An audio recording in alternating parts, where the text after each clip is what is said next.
Hi guys, so if you've been watching, is that pointing at the sun? It probably was. If you've been watching my videos, you've seen the work we're doing on the house. We initially bought the house knowing it needed quite a bit of work and a bit of modernising, and we haven't really started inside yet. Inside is just kitchen floors, bathroom, we've done the toilet. We might get all the windows changed for UPVC tilt and turns, but that's a job for next year probably because of the cost. But one of the things, we've done the deck, we've done the retaining, I've put drainage in around the retaining. Last year around this time in autumn we had a major storm. There was huge landslides and slips all around the area, all around the country. So the guttering on this side of the house has got a slant on it, but it's not the amount it requires. So to remove it all and re-angle it and put it all back up, I'd need scaffolding down the far end. So the decision I came up with is I've got to put drainage in under the corner of the deck, which I'll show you in a minute. There was initially a drainage pipe there. It runs off down the side of the house, then round the back. But it's a 40mm pipe, it's ancient, it's starting to break down. There's no sock on it to stop silt getting in. And I don't think it really works anymore. And we don't want to dig up all this side of the house, all along the back of the house to get to the storm drain on the rear. So we've decided we're going to put in a new downpipe on this corner of the guttering. Guttering works 99% of the time, but when there's heavy rain, it overflows along the length because it's just not running away quick enough. Now we fixed the issue by putting a hose pipe here through a hole, and it just runs down, and that's enough to stop that ever happening unless that blocks. But it's not exactly ideal situation. So the only way I could come up with is I'm going to put a drain under the deck, run that down the front of the house to the storm drain, and put a new downpipe on the gutter in here, link it all in with a T, and that should take 90% of the water away from here, so it doesn't flow and touch the, go against the side of the house. It doesn't run, it's not damp under the house or anything, but there's no guarantee we're not going to have big storms. If we had two, one after the other, saturated ground, it just would get worse. And now I finished my workshop, I don't really want water running through it, so it's time to put this drainage in. Hope you enjoy. Please subscribe or like if you do enjoy the videos. It does help on YouTube. And let's make a start.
Oh, George. Yes, hello. All I'm waiting for now is the rain they've been promising us for 5 days. Red severe thunderstorms, red severe gales, yellow severe rainstorms, and we've had no rain. It just hasn't rained. So they're not very good at their job, and I can't put the deck back down until, well, I want to check it another it leaks and it flows, and it won't flood, I know, but you never know. Better to be safe than sorry. So I don't want to cover anything back up. I've put the ramp back, but I don't want to cover any of this up until I know these, 100% chance they won't leak.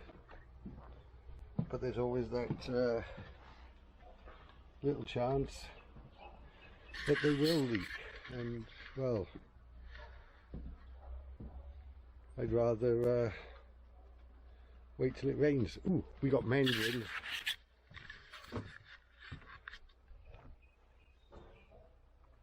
We got lots. Ooh, is that one ready? No, it's a little bit green. Couple more days. We got limes. They come up pretty good. The limes might be getting there. Yeah, have to make a lime something. Oh, we got more buds coming. That's what I mean. Once they start, because of the mild weather in New Zealand, we get fruit all year round. I'm waiting for the blood orange though. But it's getting there. It does look like rain today, doesn't it? I think cloudy as, but not a spot of rain. Not since we put the guttering up.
So, and in case you're wondering, as there was only 5 limes on the tree, I made a key lime pie, which I'm about to try.